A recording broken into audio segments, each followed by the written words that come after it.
You cannot ever have a society where everybody is able to pamper their ego. If you're a modest person, you're at least in touch with reality. When you're egoistic, it's like you're creating walls with other people. And with modesty, you're like a sponge. You're more fluid and you can gel better with others. First of all, I have two people to thank. First, I would like to thank Madhu for your donation. Thank you so much. Every donation is very, very important to us. So we would like to really show our gratitude for that. So now let's come to today's topic. Today's topic is something that I find very, very close to my heart because I had to learn it the hard way. I'm not sure the hard way is the right word, but it's just that I've had to go through a lot of bad experiences and then learn it.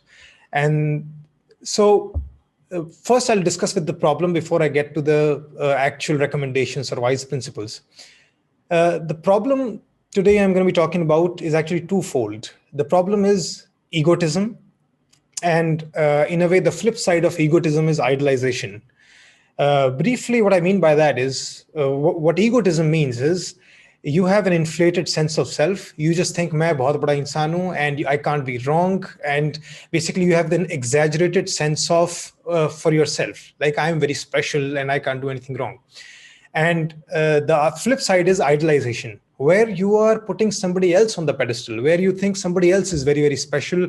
They are hero. You're worshiping somebody else, right? So these two, egotism and idolization. I find both of them problematic. I'll give some reasons, and I'll also talk a bit about how to get over them. I would be doing these online meetings with you all regularly for some time. If you wish to attend these meetings live on Zoom, save the details. If you need reminders, we also send invitations to you personally on email and Telegram app. To get reminders, do the following. So, what is the solution? And what is the flip side of that? Like if I were to say, if not egotism, then what? And if not idolization, then what? Then for me, the answer would be, for egotism, the answer is modesty. And for idolization, the answer is normalization. Actually, I could not find a word for how do you see other people as modest beings. So I had to coin my own word for this, which was the most suitable. And the word I've coined is normalization, which is the opposite of, or at least the other side of idolization. Okay, so let me tell you first why it was so close to my heart. So when I was a teenager and maybe even early 20s, I was not a modest being at all. Like I can tell you, you can go on and watch my videos of 2015, right? At the end of the videos, I used to say things like, "Oh, I'm the best counselor," and this and that, like super duper confidence. And sometimes people watch those videos and comment, you should be humble. You should not talk like that." On YouTube, I get comments. And then I just reply to them, "Please look at the date. I've changed since then." Okay. That was me in the far back. I've still not deleted those videos. You can actually go and check, right? So it's not like now I've learned modesty just like that. You know what? Because you have to be modest. It's a good thing. But inside, I actually feel that way. No. My real worldview in the past few years has dramatically changed. And it actually changed the most during my degree when I was studying psychology, where I actually in depth started reading other people's work. Because before that, I was just in my own zone. I had an interest in ideas. That was primarily because of my dad. He kind of got me into this. But then ultimately in our house, and I think my dad, partly my dad is to blame for this because he also, and we had this culture in our house where we felt that our ideas are the best, right? Like nobody can match up and everybody else is a fool. Like, I'm not even kidding. Like that's how I actually used to think, that nobody else can fix anybody. And all other motivation speakers, everybody is talking useless. There is no value in it. Like this is me in 2014, 2015. Then I joined psychology, right? And that period was 2016 to 2018. And when I understood other people's work, then I realized that all the ideas that I think are amazing, are genius ideas, which I think are the best ones, most of them are actually already written by somebody else. Not only written, they've actually explained it better than we have. And that's what I realized. I was just like a frog in the pond, right? Like whatever that idiom is. Like I had not seen the world. And the moment I got open to the word, I realized my own limitations.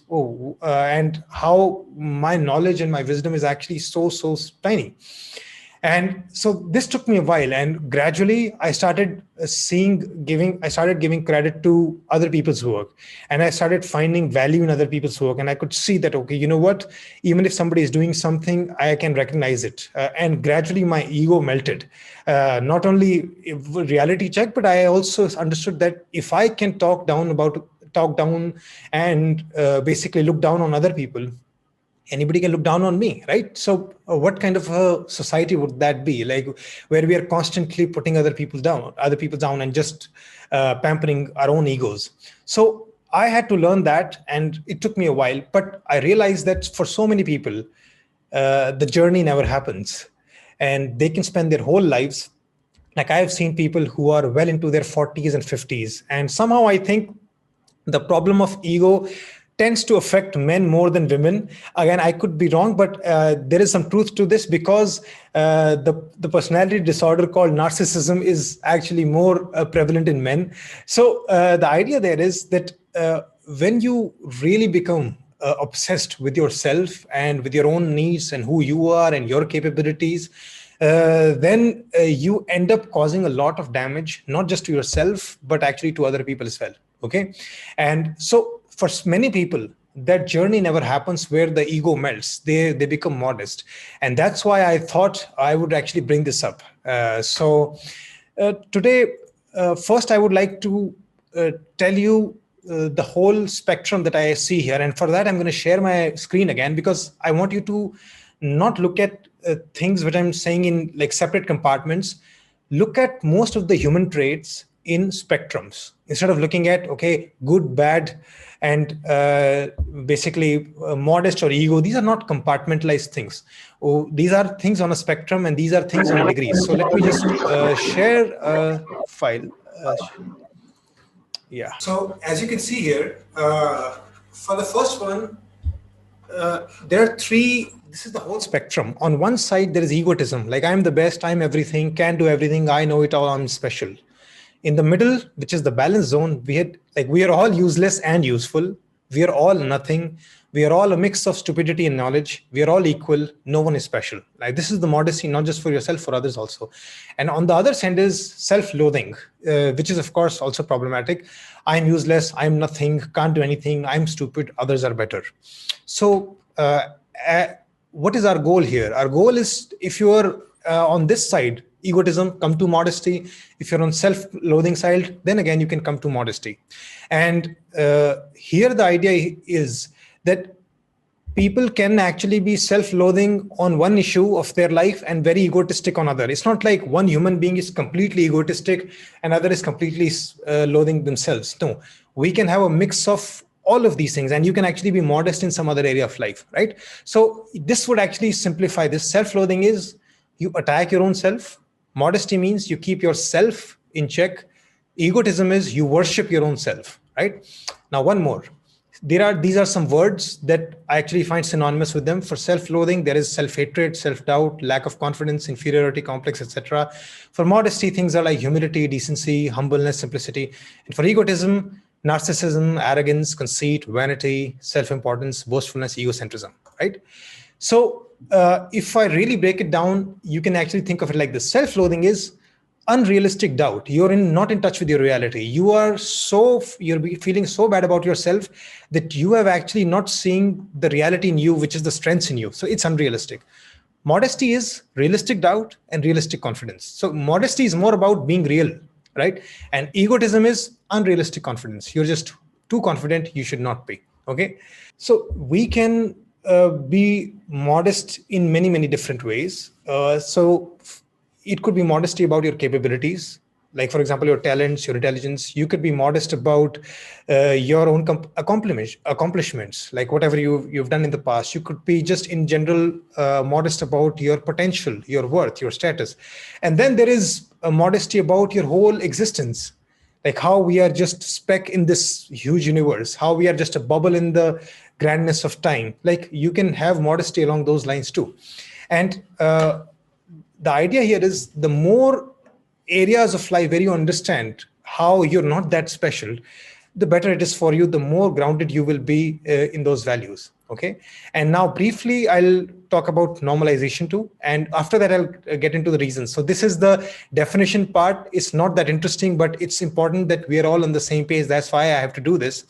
So if you look at this one, idolization, which was the other side of egotism. So it's just the same things, and these are for other people. So idolization is you are worshiping somebody. He's the best, she's everything, he can do everything, she knows it all, he's special.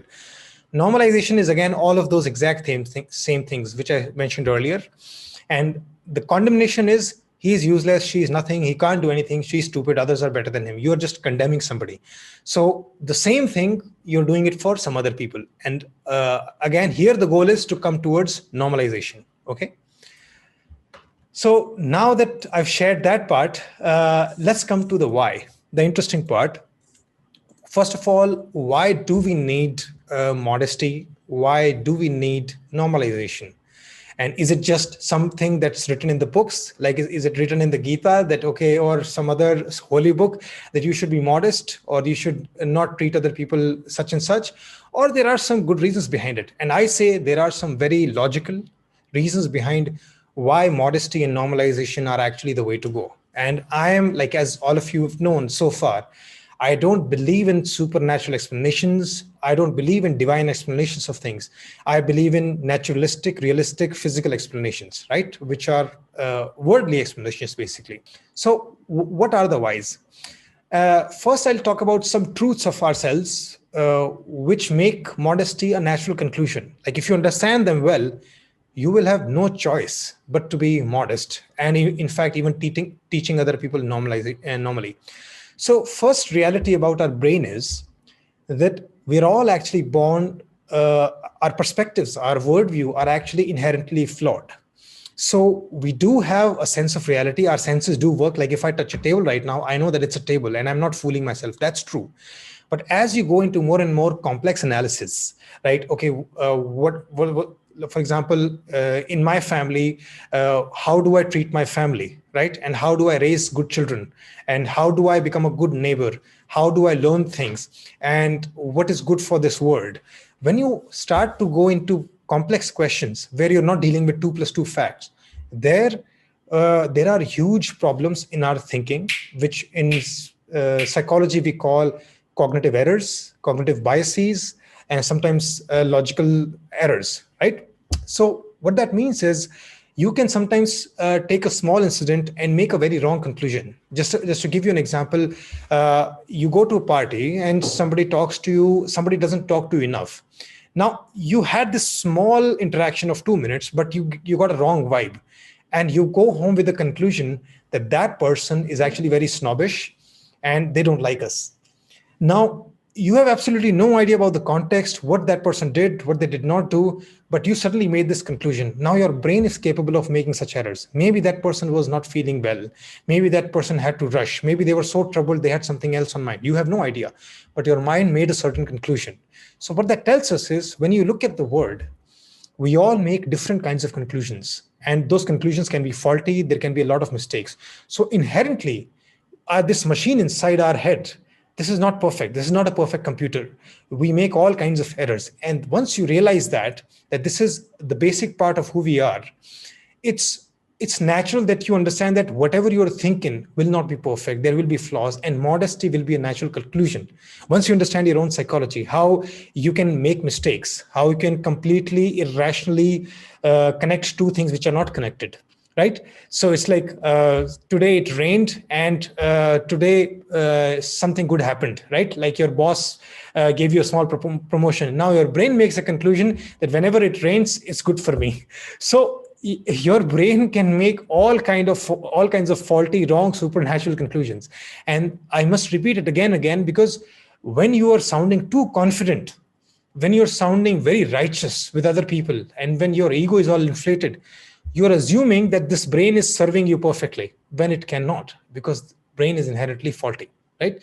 So it's not like I said, it's not completely faulty, but it's faulty to a great degree.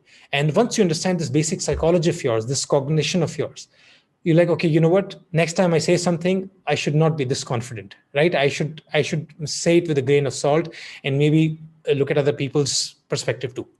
Second is abilities. So many times you can become very egotistic about your abilities. Maybe you are very good at, let's say, talking or studying or math or your business, and it can create a lot of ego in you because I can do so much.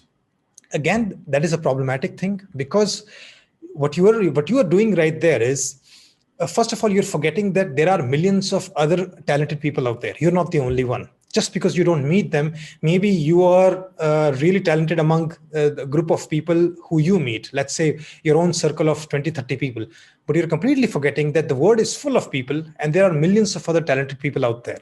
So if you think you are very special because you scored a lot in your some exam, you're very, very mistaken. And plus, you're also forgetting that you have a lot of flaws too. So when you are harping on your abilities, you're forgetting how you're causing so many mistakes, and you're doing so many things wrong too, because nobody can be perfect. We all have strengths and weaknesses. So in the second one, the idea here is, once you see that you're a bag of strengths and weaknesses constantly, if you remember your own faults and remember your own weaknesses, it's hard to be egotistic. And once you lose the sight of that, then of course the natural conclusion is you can feel too special about yourself. And the same for other people, by the way. In normalization, in idolization, what happens? You have some hero, you have somebody who you worship. You completely forget all the mistakes that they make. You are constantly defending themselves, defending that other person. Now, it could be a celebrity, it could be a politician, it could be your guru, it could be anybody, some human being that who you worship. You just see all the right things. Like, just to give you example, the most common way how so many gurus are successful, because their disciples, they're only looking at the green lights, not the red lights, which is all the time they make predictions. If they go right, the disciples would say, oh, Guruji said something and it was all right. Yeah, it happened. Oh, it's so amazing. But every time they're wrong, they just explain it away. They're like, you know what, that happens sometimes. Nobody can be always right. Ultimately, it's about destiny. In fact, then they bring in God or something else. So when they're looking at their abilities, they're only seeing the strength part, not the weakness part. And that's why they idolize people. So the moment you look at yourself or somebody else through the whole picture, egotism and idolization cannot happen. You automatically will become modest and you will normalize other people. Okay. Another fact about life is, you can think about accomplishments, right? It's very common sometimes, like if somebody does something big, like you got selected in IIT, right? Or you scored a big promotion, or you scored a big deal, or something, you actually started a whole new business and it became successful. Some accomplishments can really get to your head, right? Okay, and now I'm the biggest person in the entire world. I'm God. I can do anything now. And then again, you forget that there are, first of all, millions of people out there who have done amazing things in life. And there are people who have done bigger things than you. But it's very possible to then think of yourself as the special one. Like, okay, I have done something so important that nobody else can. But again, that's factually false. And also another thing is that whatever you do in life, ultimately it doesn't matter that much. Because, and I'm going to say something which is very harsh to realize, but it's important to realize too. Think about this.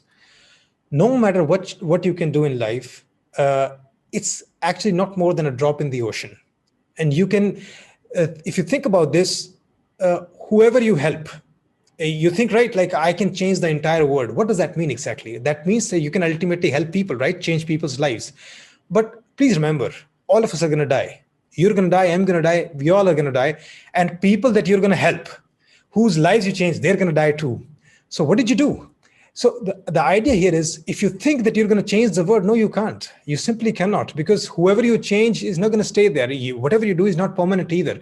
And another very, very big important thing here is, you are nothing without other people. Nothing. Your abilities, your accomplishments, you could not have done anything. You can take the most accomplished people in the world, take Einstein, right? Take Elon Musk, like in today's life, and take Newton, take biggest billionaires, put them in a jungle and leave them for 10 years without anybody else. See what they can do, right? Don't give them any help. See what their genius, see what their abilities can do.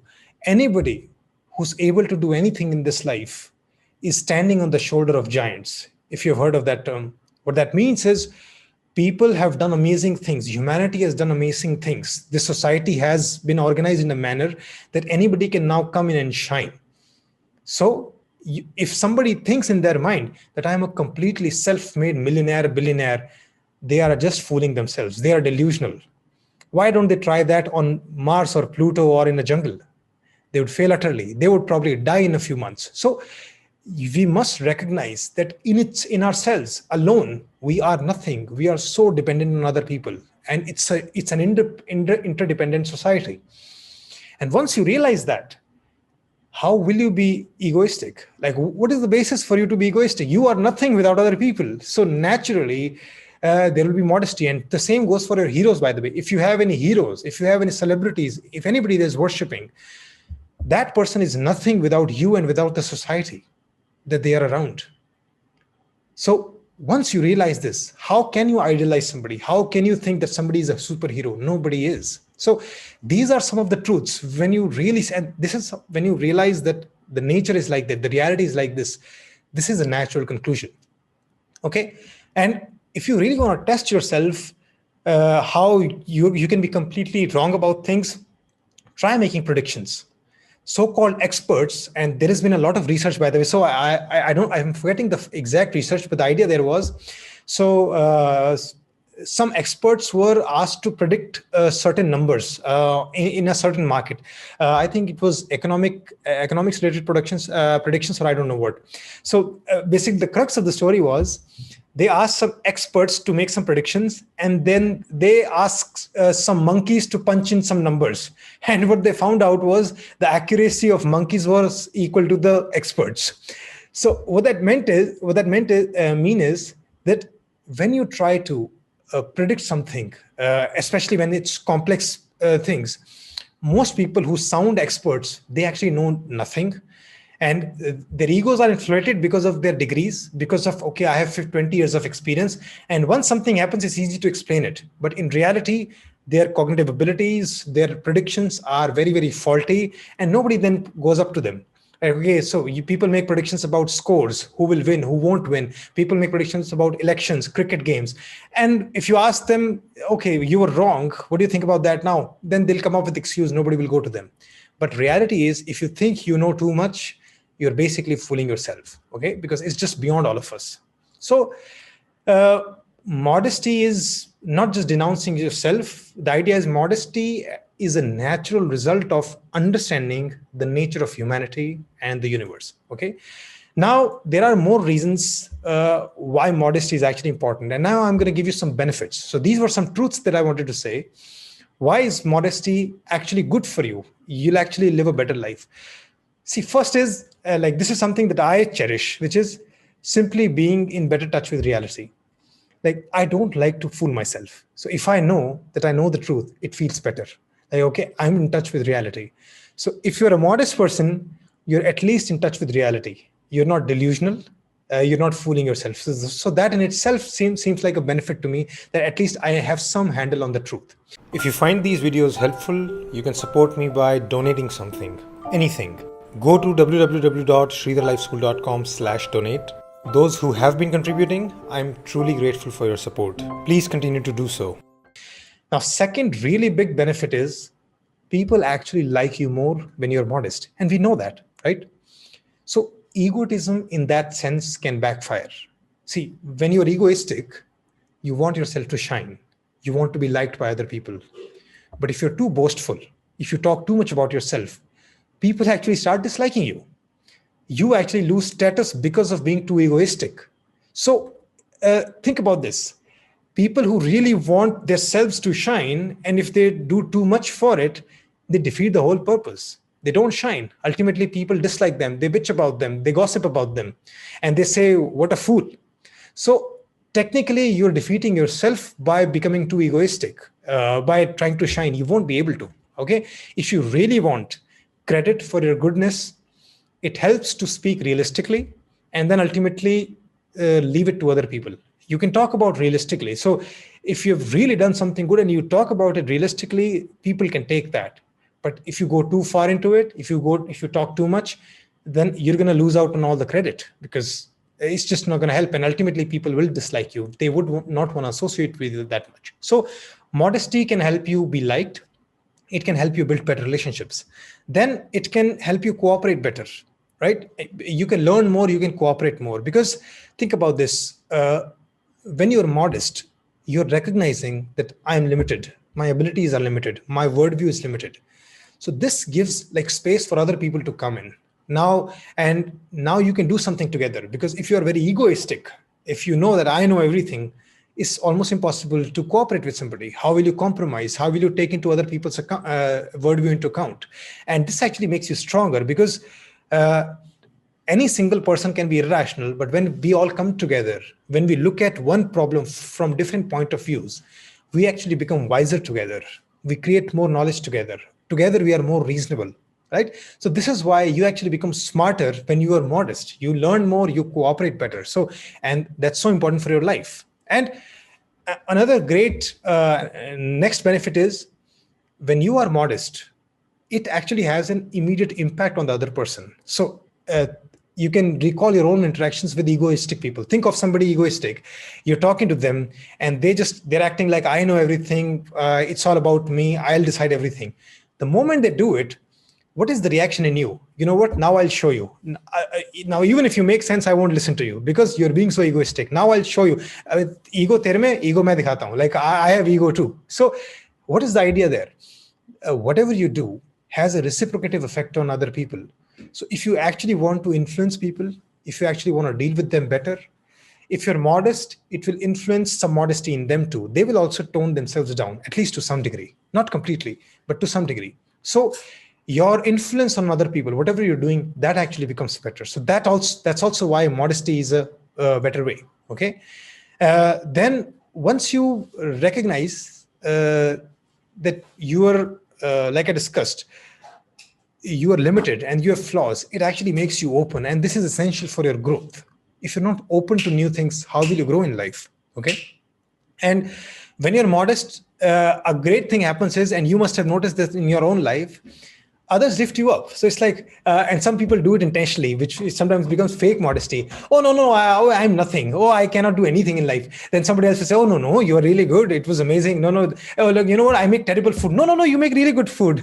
So some people go too far with it, which is fake modesty. But it works, right? It works because the moment you put yourself down, the other people actually come back and they come to lift you up. We don't want that. But what we want is realistic modesty. So if you're realistically modest, then people still will come and lift you up. If there is something real that you're offering, if you're actually doing something good. So, and that's what we have to aim for. Realistic is the term. No pretentiousness, nothing fake, not deluding yourself. Okay. And to speak it in a bit of spiritual or metaphorical term. So when you're egoistic, it's like you're creating walls with other people. Like you're making yourself tighter. And with modesty, you're like a sponge. You're more fluid and you can gel better with others. And you're allowing space for others. And that's a much better life. That's a much happier life. Okay. So these are some of the benefits of modesty. And if they make sense to you, I really would encourage you to genuinely think about areas where you are acting very egoistically. And I have some few practical recommendations towards the end, and I'll be sharing those. But before that, there's one more reason why modesty is better than egotism and normalization is better than idolization, and which is the viability. What I mean by viability is that ultimately, whatever values that we adopt in our lives, they must be scalable. Scalable means that if everybody else also acted on similar lines, what would the world look like? Now, this is such an important question. If you ever want to think about your own behavior and want to judge yourself or evaluate whether it's good or bad, ask this question. It's such a great litmus test. Whatever I'm about to do, if everybody else started doing it, what would the world look like? Would it be a better place or worse? So when you ask this question and ask it for this modesty versus egotism, you have an immediate answer. The whole world can be modest and we can still have a happy place. In fact, it will be much happier. But if everybody on earth became very, very egoistic, what would the world look like? Would it even survive? Because technically, if you think about it, everybody cannot pamper their ego. It's simply impossible, because here you are in a zero-sum game. You can only be special when you put somebody else down. So it's like you're creating hierarchy with ego. Like, I am above. You can only be above when somebody is below you. So everybody cannot pamper their ego at the same time. It's simply impossible. So you cannot ever have a society where everybody is able to pamper their ego, right? It's simply not scalable. But you can have a society where everybody is modest, where everybody can see their flaws. There is no contradiction there. So if you really want to contribute to a good society, to a good family, this is something that you adopt and spread. If you want to teach something to your children, this is one value that you must really, really teach them, like this modesty, normalization also, that don't idolize yourself or anybody else, right? So it's super important. And this is also why it's a great solution, again, for the larger goal of humanity, which is maximum well-being for maximum number of people, okay? Now, before I get into how to do it, I'm going to talk about some inherent difficulties in our own psychology, which make modesty and normalization difficult. Why do we become egoistic so quickly? And why do we idolize people? It's important to understand those instincts in you, because if you see them, maybe you'll be able to get over them. So first, I'll talk about modesty. Why is it difficult to be modest? And why do people slide towards egotism?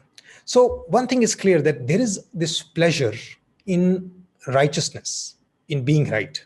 Yeah.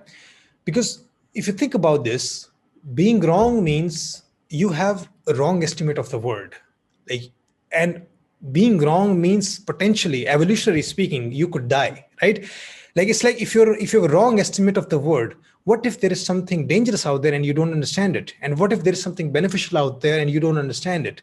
It could be potentially fatal for you. And that's why being wrong is something we want to avoid at all costs. We want to be right about our surroundings, about our world. So you hate to be wrong. Being wrong means being in darkness, and being right means you're safe. Like, you have a handle on reality. Like, I can deal with this world because I know what's going on. So this is why we have this inherent need to be right and feel right also. And because we have that need, sometimes we don't even care about facts. Sometimes we don't even care about truth. Sometimes we don't even care about correcting ourselves. We just want to be right. So you enter into a conversation, you're not open. You just want to prove yourself right. And so this is a great obstacle in becoming modest. So once you realize that you have this instinct, you can get over it. How do you get over it? I can tell you now, personal example. So earlier, let's say, so like I discussed earlier, I am an atheist, right? So earlier, when this must have been like 2013, 14, 7, 8 years back, when I got into a conversation with people, like somebody who believed in God or anything supernatural, very quickly, I got very impatient with them. Or it was not just about this. It could be anything, actually. It could be about politics also. It could simply be about a movie also. Is this a good movie or not? Is that a good actor or not? And I found myself in 5-10 minutes, I'm losing my mind. I'm putting that person down. I'm calling them stupid. I'm saying, "Tujhe dikhta nahi hai, your taste is bad, this and that." So, and then I realized, what am I doing here? Why am I so agitated here? Because in that moment, I knew that what I was seeing was right. Like, this is so obvious. How can you not see this, right? And that made me agitated inside, because I was so connected to my worldview was so close to my heart. I just wanted to be proven right. And it became even worse when there are other people. It's like, when other people, I just want to be proven right. So most of the times when people disagreed with me for a long time, or they gave arguments which I found wrong, I got agitated. I used to put them down. The conversation turned undesirable. And ultimately, this was not the best thing for the relationship. It's not like I lost friends because of this. But yes, it's not something that you enjoy. But in that moment, I did not know what I was doing wrong. But then gradually I understood that I have this affinity to be proven right, to be right. And that's what the problem is. So it took me like a couple of years of practice And I'm saying this very clearly because it takes practice. Even if you know that you should not be attached to being right, still, because it's so inherent in us, in our psychology, that it takes time. So it took me like 2 years to actually rewire myself. So how did I rewire myself? Every time I was into a conversation, I remind myself, my job is not to prove myself right. Proving myself right also means the other person has to agree with me. They have to take my point, and that is out of my hands, right? So I am fighting for something which is out of my hands. And even if I am proven right, even if I am, what benefit does that give me? The ultimately, the person will go on to live their own life. I will go on to live my own life. Even if they don't agree with me, what do I care? So these are just two examples. There are multiple things that I used to think. And so I rewired myself thinking, whenever I'm into a conversation, my goal should be, I will just say my point and back off. I'll give my argument, and ultimately it's up to them whether they'll take it or not. And I will, even if they disagree with me, I have to still talk in a respectful tone. And I still have to, I will not be snobbish. I will not look down on them. I will not call them stupid, because ultimately I could also be wrong. And ultimately it's their worldview. And that's how I could rewire myself. And now for past 3 to 4 years, I can successfully enter into the most difficult conversations without getting agitated, without putting somebody else down, without entering into a fight. Now I feel like almost I'm like a ninja or like a master here. Like, you can put me in conversation with anybody and I would not get agitated, and I can navigate the toughest conversation and toughest people. But it took a lot of practice. Okay. So what was I doing there? I was, among other things, I was fighting my own ego. I was fighting the need to be right, to be proven right. Okay. And it took some time, but it was something that was worth doing. It changed my life. It changed my experiences of conversations. Okay. So this pleasure of righteousness, like I said, I had to transcend that. The other thing is, I think this is probably my own hypothesis. This is my theory. It may not be confirmed by other people, but this is what I think is going on.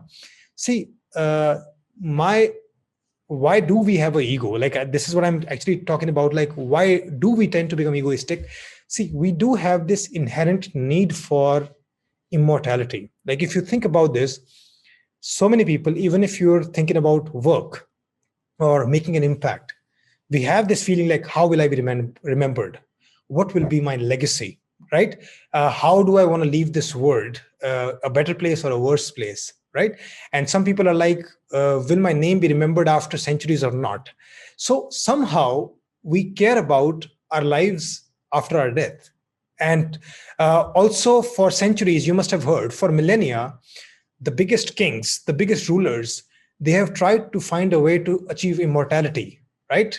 Amrit kya hai? Like the nectar, something that could make them God, like they'd never have to die. So what we understand there is this need to survive forever. This need to be there forever is something inherent in us. And why should it be there? Because technically, our genes are sort of wired that way. I have explained that a little bit earlier, which is the core ethic of our genes. A core purpose of our genes is to replicate themselves, to just constantly be in the gene pool, be in the world, and not to disappear from the world, right? To survive evolution. So just like our genes want to constantly replicate themselves, we also want some part of us, because ultimately we are wired from the gene only. Like genes, it's like we are slaves to the genes in that sense. So what our brain wants is also dependent on the genes. So why am I saying all these things? Because we must understand that this sense of this need to inflate our sense, to exaggerate ourselves, and to really be something special, to be above and beyond, to survive, to be immortal, all of those things are wired somewhere from our biology. And once you understand that, you can actually transcend it by not being a slave to it, which is, you know what? Okay, I know where this is coming from.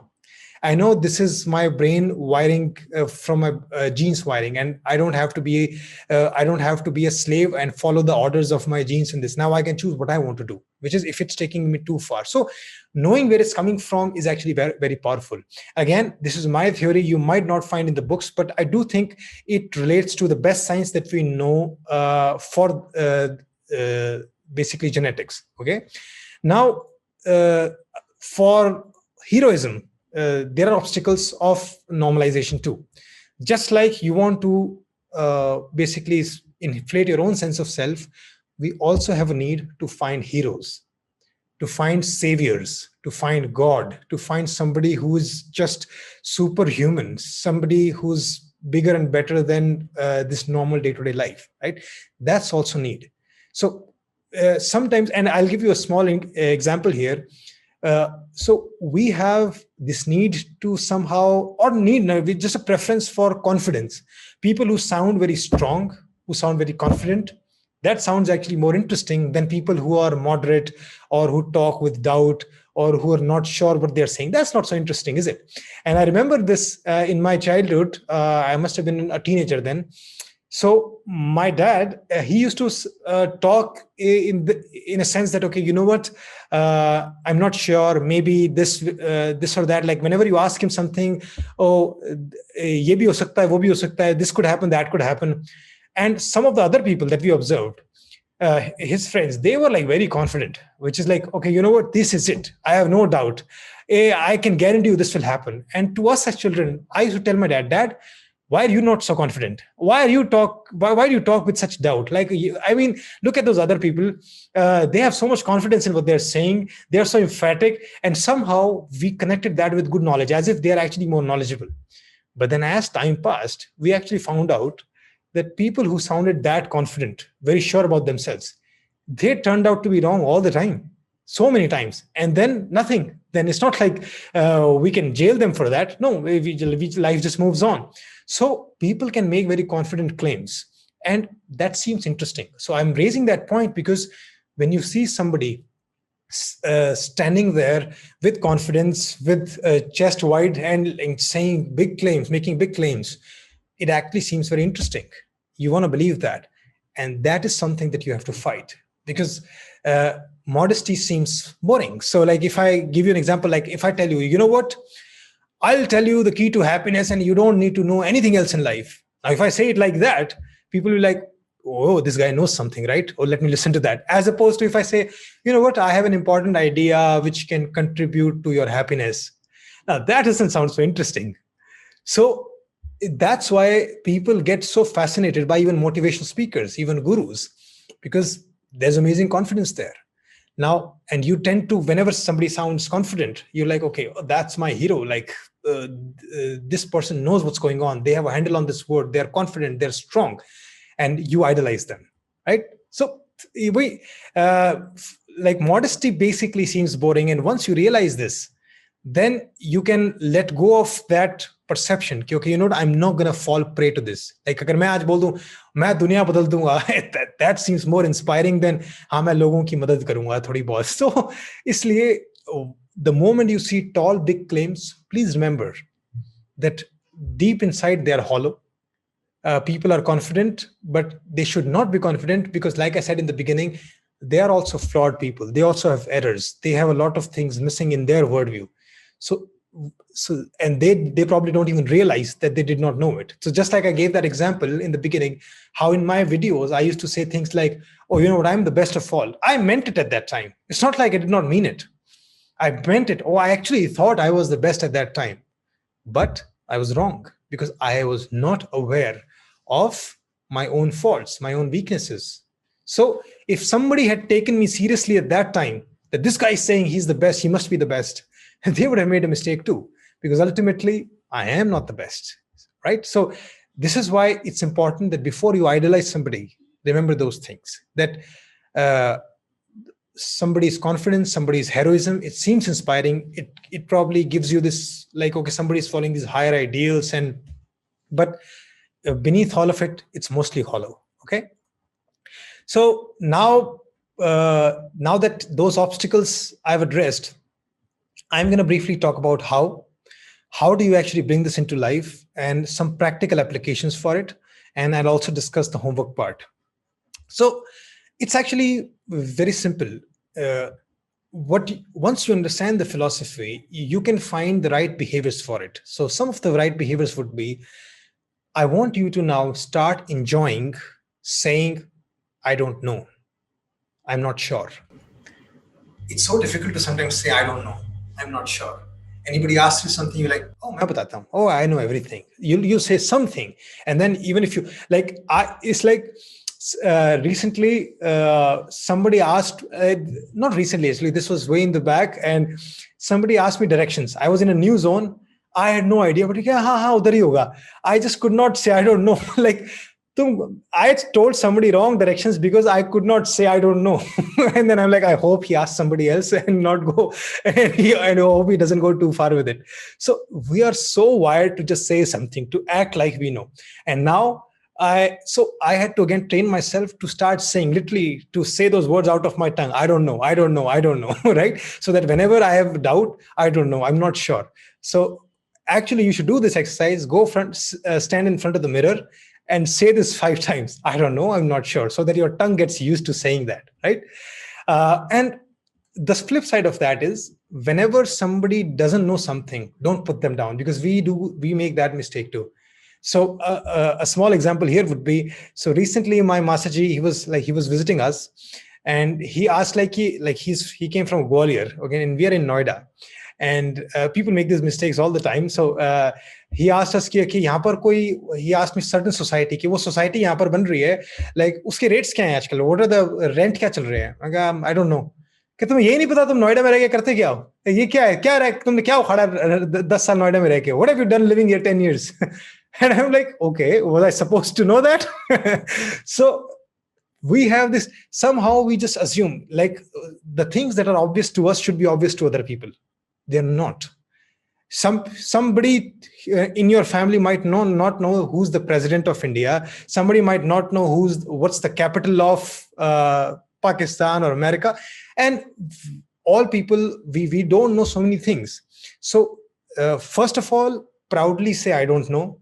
And whenever somebody says, I don't know, don't put them down. Okay. And this recognition of we don't know and we are not sure is actually very essential. Okay. Next would be, start enjoying saying I was wrong. So many things that you've said or done in the past which are wrong, which you now know are wrong, but instead of defending them, instead of finding a way to make sure that you convey to other people that you were right, it's better that you start saying I was wrong. And to be honest, it's actually possible, and to really be proud of that, to be able to say I was wrong. And why am I proud of it? What's there to be proud about? Because I know that most people can't do it. So the fact that I can genuinely, sincerely say I was wrong, I know that I'm doing something which is actually difficult. And that's why you should be proud of yourself, that you can easily admit that you were wrong. And also, when somebody else is wrong, they admit that they're wrong, don't again bash them, don't put them down, don't tell them, oh, I told you so. You know what? And that again would be a mistake, because then you're discouraging admission of guilt, admission of wrongness. So this is super important, that you start saying I was wrong, and you, whenever somebody says I was wrong, you actually appreciate them, that you actually say them, okay, you know what, I'm glad that you accepted that you were wrong, right? And these things lead to a modest culture around yourself. Then start enjoying saying I changed my mind. Another very important thing. We have this need to be proven right always, which is, जो बात मैंने 4 साल की थी आज भी वही हो रहा है. That's actually not a good thing. It means you have not really learned anything. So, and this happens very commonly in politics. What do politicians do? So they'll pick a statement, they'll go back 20 years in the history, find some contradicting statement from the same politician, and it's like, ye kya hai? They'll look at this. You said something 20 years back. Maybe that guy learned something in 20 years. Maybe that guy actually changed their mind. Did you talk to them? Was he supposed to keep the same opinion for 20 years? Oh, so that is also a nonsense way of dealing with people and looking at life. So this is why, if somebody is changing their mind, you must encourage that. And also, whenever you change your mind, be proud of that. It means that you've learned. Now you're stronger. Now you're smarter. Okay. And that is an essential part of, again, modesty. And finally, basically, now this is for the idolization part. Start enjoying modesty in other people, celebrating modesty in other people, instead of too much confidence, too much strength, trying to too much boastfulness. If somebody is acting too boastful, they're trying to be very, very egoistic. They're trying to be very super duper confident, like they know everything, they can do anything. I say run away, because first of all, they are probably wrong. Secondly, it would be very hard to deal with them, because that can lead to some very, very toxic behaviors when somebody gets very, very egoistic. So do not celebrate those things. Instead, whenever you see somebody who's modest, who's acting a little bit, okay, I'm not sure, I'm thinking, they're taking other people's perspectives, they're saying to some degree, like they're basically hedging their own lines. That's what you say, okay, this person is a wise person. Like this person probably knows something. Like this person is actually in touch with reality. So this is what you prefer now, even though it may not be very sparky, it may not seem very entertaining, but that's what you basically gravitate towards. Okay, so this is something that you can bring in your life. And overall, in general, be humble, be nice to others, accept you're wrong, be flexible, keep changing, give others equal importance, and please remember that it's not all about you. Okay, so I'm gonna summarize some of those things, and after that, I'll take a few questions. Today's session, I know it went a bit longer, but I do think that this is so fundamentally important that if you really apply this well, it could actually change lives for yourself and people around you. Okay, so in the grand scheme of things, please remember that you're not that smart. Nobody is. You're not that special. Nobody is. Whatever you do doesn't matter all that much. You're going to die. Everybody else is going to die. And so stop pampering your ego. Stop pampering your ego. Find wiser pleasures. There are better pleasures than the pleasure of being righteousness, than the pleasure of inflating yourself. Find other pleasures in life. Learn to be modest. Don't forget to see others modestly too. I actually had this quote on Instagram: learn to be modest. Don't forget to see others modestly too. Meaning, don't idolize them. There are no heroes. There are no magical abilities. Our goal is to gradually go from egotism to modesty, idolization to normalization. So keep sliding towards that and keep seeing the hollowness behind egos and your own ego and others' ego.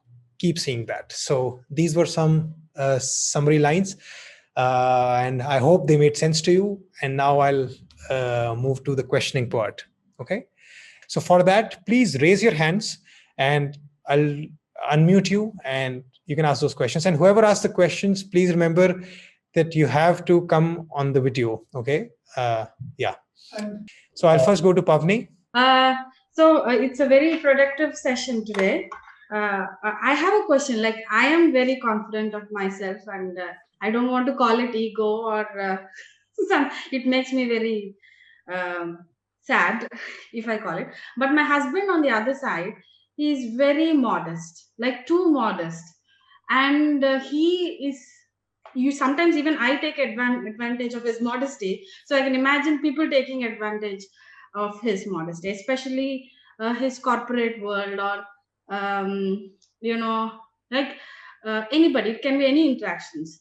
Yeah. So how can we balance, like really get to this balance where it's fine? Like not everybody is doing these sessions, right? Not everybody will know that people who are modest, they don't have to be taken advantage of. And also how to, I keep giving him only one advice, like please be confident, look at your CV, look at yourself, like look around, look people around you, how many people do you meet like you know, all these things. But if I am also getting into the modesty, I don't know how to help him, you know. So what should I say to him? Or so actually your question is for the other side of the spectrum, right? Like today we're talking about from egotism to modesty. For you it was like low confidence to modesty, like, and maybe he's not at self-loathing, but he's just, you're saying he's low confidence, like on that spectrum a little bit. So actually for that there will be a very different set of worldview. So, and this is one thing, maybe I'll do a session on that, but here I want you to understand one thing. So when I show that spectrum, right, where egotism, modesty, and self-loathing, or it could be low confidence also, very low. So moving from egotism to modesty takes a very different worldview than moving from self-loathing to modesty. Some things will be similar, but some things will be very, very different. So what will be similar here, and things that could help him probably would be, once he realizes, once he has a realistic assessment of other people. Sometimes when you are low confident, you're unrealistically assessing other people as smarter or better, and you are not placing yourself right in the hierarchy of, let's say, talent, right? So where I initially said was, what we want is realistic. Where do you fall realistic? Because you don't want to fool yourself in any manner, right? So for him, the idea would be he would have to find a way to assess himself. Where does he actually lie in the hierarchy, at least in the areas that you are concerned about, and then actually act accordingly. So and that assessment can sometimes be very, very problematic, because people just don't believe in themselves. If you ask them, where do you belong? Okay, maybe I'm in top 20-30%, but they actually lie in probably top 2-3%, right? And this can happen in any other area of life too, where you simply don't have the right analysis of where do you actually stand. And that's just one point, like one way to. Another one would be to probably actually look at your strengths and actually see what you have achieved so far with them, and taking it in and absorbing it. Because and this is the same for any other thing. For example, you have achieved so much in life, whoever has, they don't instantly become happy, they don't instantly become grateful. They have to sometimes sit down and remind themselves the privileges and the blessing that they have in life, right? So the same way for him, though his talents and his abilities, he has not taken them inside, he has not absorbed them, he has not spent time introspecting how actually amazing those things are, or at least wherever they are. So if he is not taking them in, he needs to actually consciously spend time and be grateful for those things. And ultimately, and finally, it could be, now what I just discussed was the internal part. Then there are some external issues too, where you're not very assertive or confident with other people, right? Internally, you may feel good. Then there are other practices for that, where you have to learn skills of communication and being assertive. So it's a very big picture. Yeah. Okay. Okay. I just have one more question, if it's okay. May I ask? Or yeah, tell me. It's about children, like how to teach modesty to children, because from where I come from, I was disciplined a lot, like, and clearly that did not work. So I try to also give a lot of confidence to my son, like saying, "Oh, you can do this. Oh, it's okay if you fail, but you still can do it." But I also don't want him to also become a little bit like me, where he becomes very overconfident, or he's upset that he's not able to do it. So how do we teach the modesty part there? How do we tell them? So again, for you have to give them the whole view, which is your focus should be the realistic again. And modesty should not come as a value, it should come as a natural result of being realistic about life. Okay, what am I good in, what am I bad in, or what strengths and weaknesses? So be as transparent and real with them, and your hope would be modesty should be a natural result of it. Okay, got it. Thank you so much. Yeah, okay. Next I'm going to Sadbhavna. Yeah, hi sir. Hi. It is actually a question related to the first part of your session, which you had mentioned that, sometimes we go and meet somebody and just for a brief 10 minutes, you kind of think, they don't like you, or he's in a bad mood or something like that. So the viewpoint which we have for the other person, that they don't like you, or they don't, there's something in us which they did not appreciate, or they did not give us our time. So it actually comes from some subconscious wiring. So it is kind of a template which works, most of the time in a negative way. We might not see the other side, okay, he was in a hurry, he had some phone call or something. We always think something associated with our own self. So how can we change that template? Like, most of the time it is not just for that particular meeting. Wherever we go, however we interact, there's a thing always working at the back of our mind. And it is always like a subconscious wiring, which we are not very conscious of. We are not consciously wanting that we should think that. So is there any way or technique to handle that wiring? I know it's a very deep question, a very broad question. Good question. No, I'm glad you asked it. So here I'll basically tell you a bit about our own psychology and how anyone communication part also. So Inherently, our mind is, of course, built to understand the world around us through our senses, and we're constantly taking in information and making our own conclusions, our own judgment. Like, we're constantly analyzing things, and most of the work actually happens heuristically because we are not algorithms, right? And we don't have exact all the data, and it's impossible. Even if we get all the data, we're not good at making sense of it. So we work heuristically, like rules of thumb for us, which is we make broad stroke judgments about people, right? So you see something, you see somebody there and who's quiet for a long time, you're probably going to make a broad stroke judgment. Maybe they're not in a good mood, right? Again, we don't have the details, so our brain has to make sense of the word quickly, right? Because if you, evolutionarily speaking, we cannot always have time to explore everything to the last detail, and that's why we must have some idea what's going on. Is it good, bad? Is it safe for me? Is it dangerous for me, right? We need that instant judgments about but once you realize that your brain is actually making these heuristic judgments, those are not accurate. It means that whenever you make a judgment like that, it must immediately be followed up with, most probably it's wrong, or there it's an incomplete judgment, incomplete analysis, and there is more to the picture. So right now it's useful. So for example, if you make a judgment about even that person out there, yes, for that moment it worked, you just moved on, you talked to some other person in the party, you did not interact with them, right? But ultimately you must also remember that you don't know the full picture, and just staying open to that possibility that there could be a lot of context out there, right? A lot of background which I'm unaware of, a lot of subtleties, a lot of details. So once you remember that there is a lot of incomplete information, a lot of information out there, then you don't become too confident, then you don't become too fanatic about things, and then you don't take too many drastic actions on the basis of that information. So if you were to take a big decision, let's say if you were to kick out that person from your group, it would be too much of a drastic thing, right? Because they just interacted with you once and you're like, you know what, I don't like this person, they're out. So when you make big decisions, it's important that you sit back and collect more information, understand more about them. So what you're saying is, yes, you're right.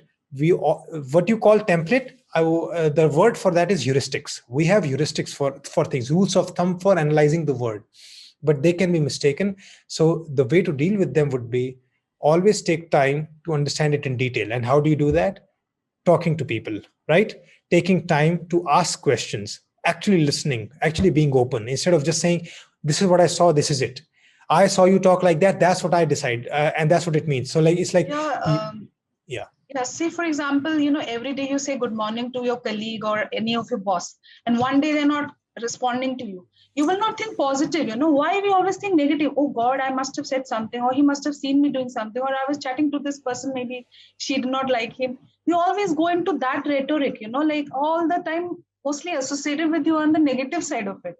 I mean, that wiring. And then also, by the way, that also is explained by, we do have a negativity bias, which is for us, negative is more important and more undesirable than positive is important. So because negative is related to danger, that's why any attack, any kind of bad thing coming from the environment, it occupies more of your attention. So we are built that way.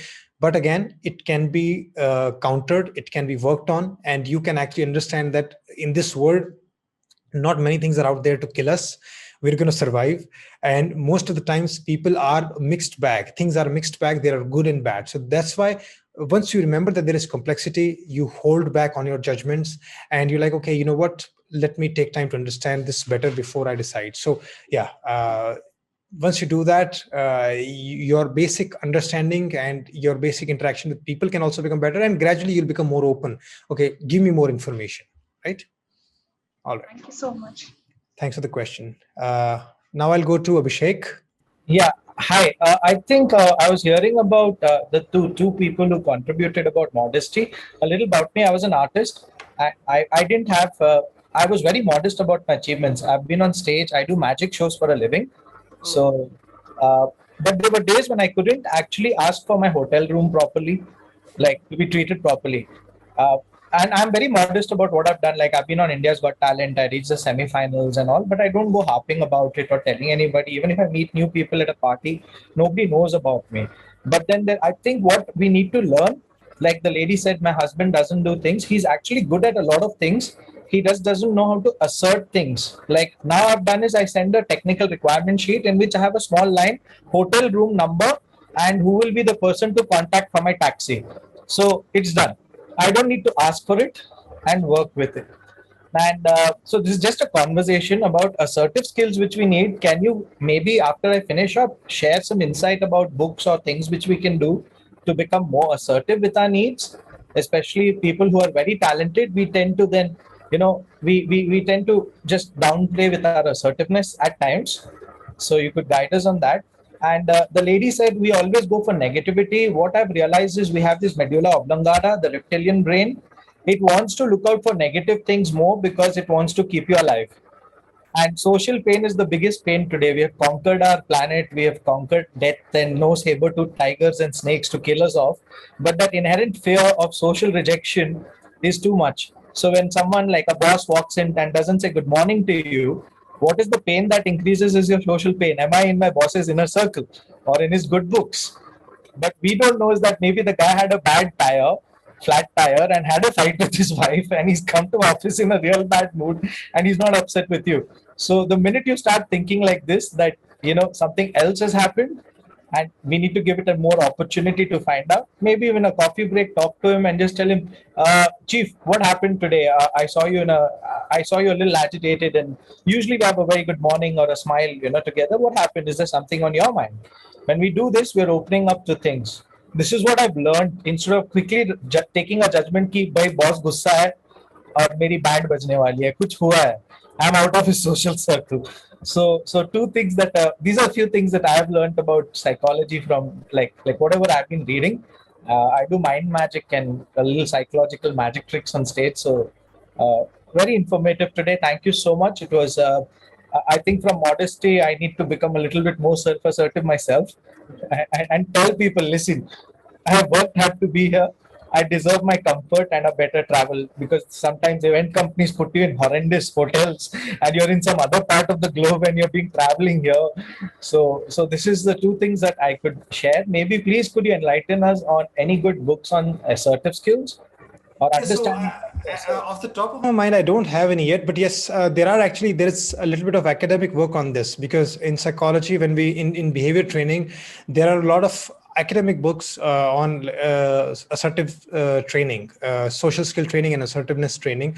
So maybe in the next one or something, I'll probably keep that handy. So please come again and maybe I'll share that. Yeah.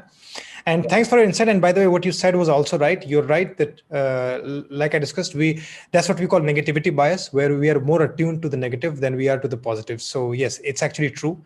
So yeah, thanks for sharing. Yeah, keep us alive. Like don't walk in the dark. That's why even we come back from a movie, the first thing we do is open the lights in the house, even though we know where the dining room is, the fridge is, and everything. We open up the light, because for millions of years, going out in the dark meant getting killed. So that fear is yet inbuilt into our medulla oblongata. We are fighting actually millions of years of evolution in the last 100 years with science. Like, we've got electricity, medicines, and things, but you can't take away that hardwiring right instantly. So, yeah. Thanks for your thoughts, Abhishek. Yeah. Thank you, sir. Thank you for the opportunity for letting me contribute. Thank you. Next, I'll go to Gayatri. Hi, Shridhar. Hi, Gayatri. How are you? I'm good. How are you? So nice to see you. Yeah, same here. Okay. It's been a long time. Yeah. Yes. So I have a question, Shridhar. Like you said, there are times when, people try to put you down, like you don't know something. It has happened with me a lot. They will ask me, so I'm nutritionist. They may ask me something about nutrition or something about a medical background, and I may say, no, I don't know this. Or maybe, just a simple thing about politics, because I'm not that in tune with politics. If somebody asks me a question and I say, I don't know this, then people will tell me, oh, you don't know this? Yeah, tujhe nahi pata, you don't know this.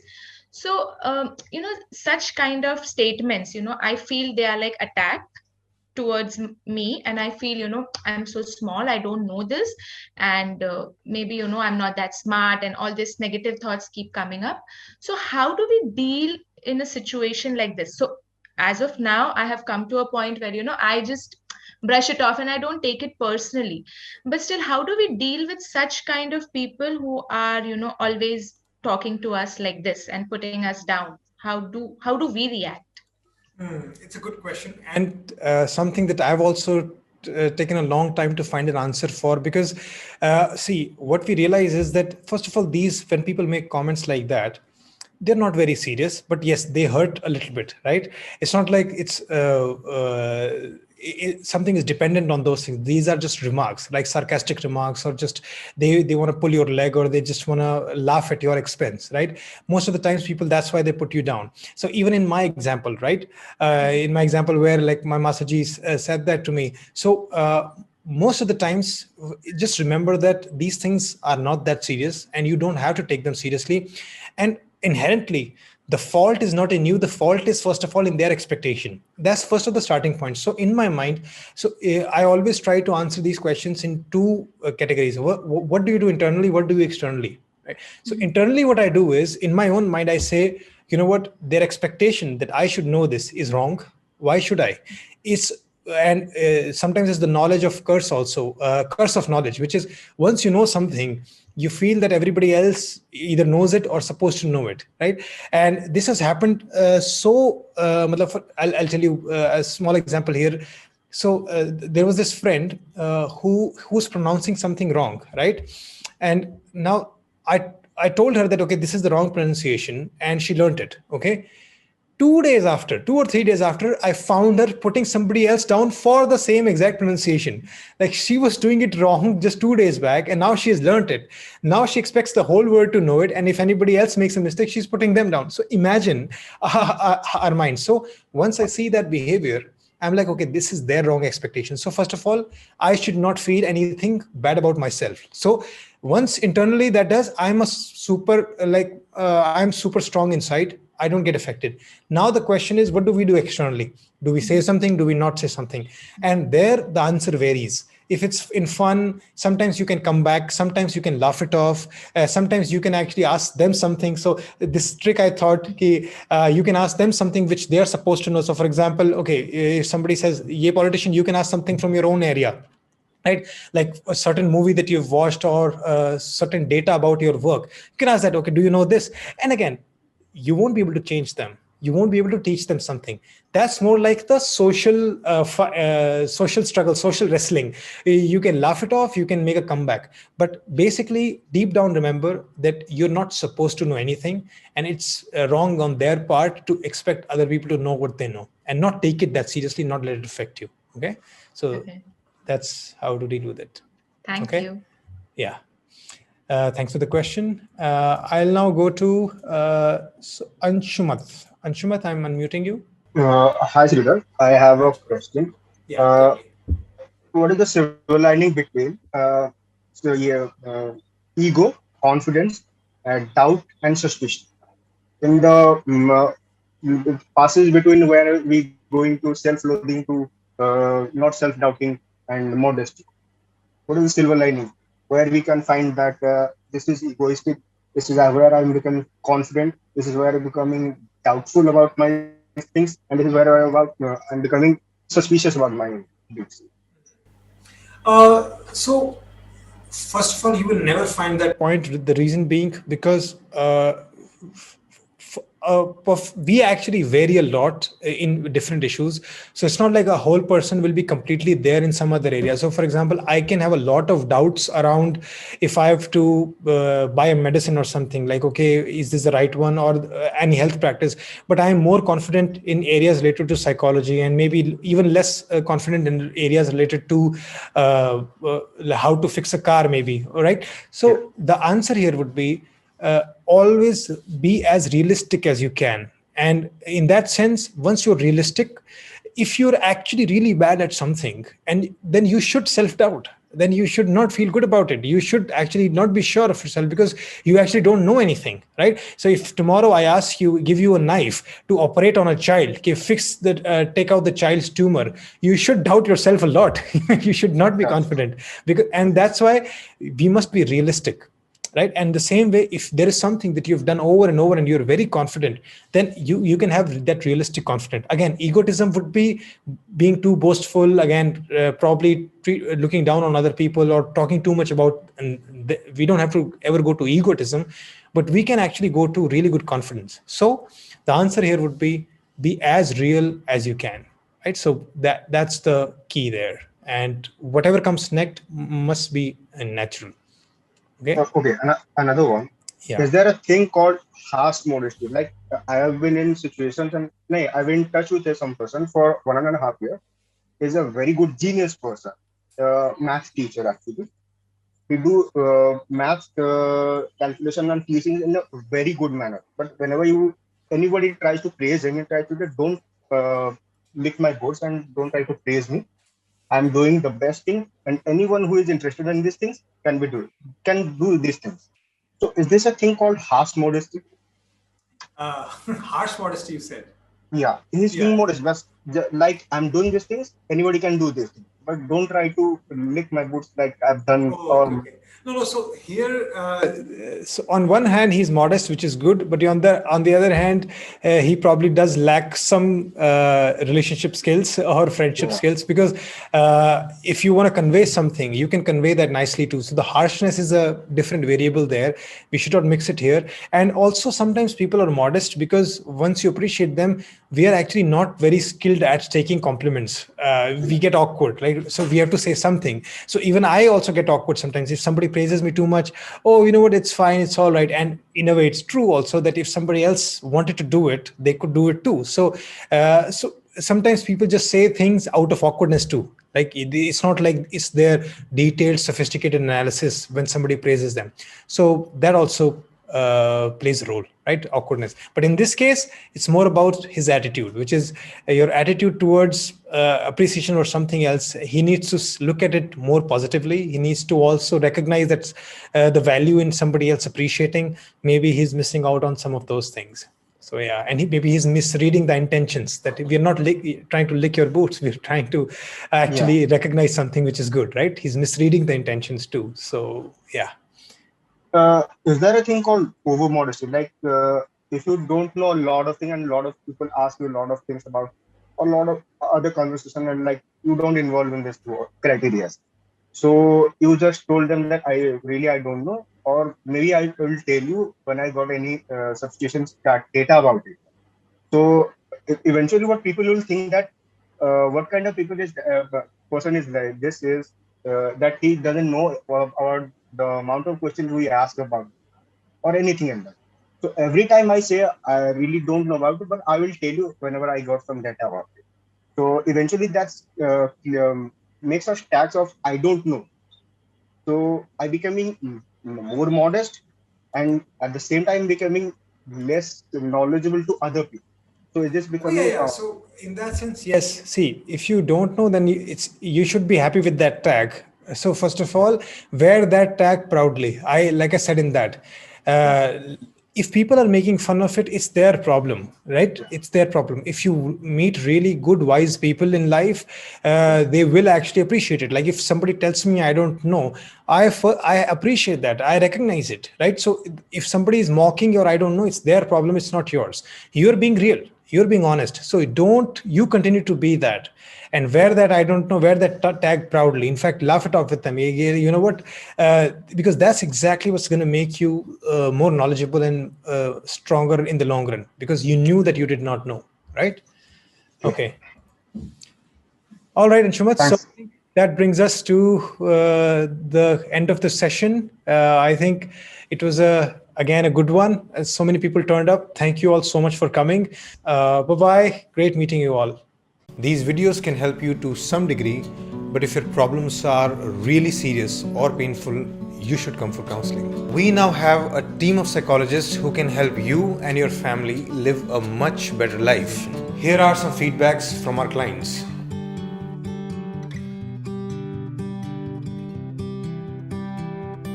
If you wish to take counseling from us, go to our website page www.shridharlifeschool.com/counsel.